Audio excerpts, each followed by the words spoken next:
Kakinada NFCL రోడ్లో గల భక్తిరస సంగీత సంస్థ సత్కళా వాహినిలో ధనుర్మాసోత్సవాలను పురస్కరించుకుని 56వ వార్షికోత్సవం ఘనంగా నిర్వహిస్తున్నారు. అందులో భాగంగా శ్రీకృష్ణ పరివార్ ఆధ్వర్యంలో భగవద్గీత పారాయణ కార్యక్రమం జరిగింది. పెద్ద సంఖ్యలో పాల్గొన్న శ్రీకృష్ణ పరివార్ సభ్యులు భగవద్గీత పారాయణం చేశారు.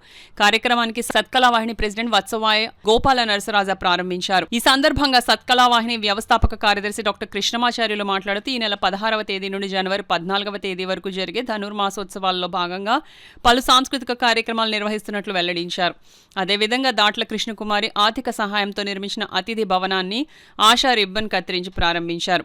ఈ కార్యక్రమంలో దాట్ల కృష్ణకుమారి, కనుమూరి సీతాస్వామి, కలిదండి భాస్కర నారాయణరాజు, సుజాత, కుంజిక లక్ష్మి, కూచి భాస్కర్ రామం, డాక్టర్ గరికపతి నమశివాయ, గాంధీగుప్తా, పెద్ద సంఖ్యలో శ్రీకృష్ణ పరివార్ సభ్యులు పిఎస్ మాధురి, శ్రీనివాస్ తదితరులు పాల్గొన్నారు. భగవద్గీత అధ్యాయాన్ని మరి పఠించడం జరిగింది.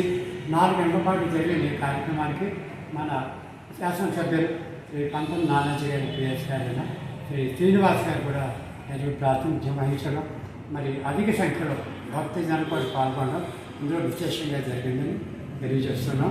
ఈనాటి కార్యక్రమాల్లో సత్కాలమైన ప్రాంగణంలో పేదవారికి చేయూతనిచ్చే ఒక సేవా కార్యక్రమంలో భాగంగా శ్రీమతి దాట్ల కృష్ణకుమారి గారి యొక్క జన్మదినోత్సవం సందర్భించుకొని ఒక అతిథి మందిరాన్ని కూడా నిర్మించడం జరిగింది. దానికి అమెరికా నుంచి వచ్చిన ఆశా గారు కూడా దానికి మరింత నాంది పలికి ఈ కార్యక్రమాన్ని వారికి శిక్షణ చేయడం జరిగింది. ఈ కార్యక్రమాల్లో శ్రీమతి కనుమూరి సీతాస్వామి గారు, కలిదండి భాస్కర నారాయణరాజు గారు, శ్రీమతి సుజాత గారు, పి కుంజికాశ్వ గారు, కూచి భాస్కర్ రామ గారు, గరికపతి నమశివాయ గారు, గాంధీగుప్తా గారు మా చైతన్యంలో పాల్గొనగా సంస్థ అధ్యక్షుడు శ్రీ వత్సవాయ గోపాల నాథరాజు గారు నేను సారథ్యం వహించడం జరిగింది. కాబట్టి ఈ కార్యక్రమానికి అతిరథ మహారాజులు ఎంతోమంది ఇచ్చేసి ఇక్కడ అన్నదాన కార్యక్రమంలో కూడా పాల్గొన్నారని తెలియజేస్తూ జాతికి నివాళిగా, కళా జగత్కి నివాళిగా ఈ సంగీత సంస్థ ఎలవెళ్ళ పనిచేస్తుంది.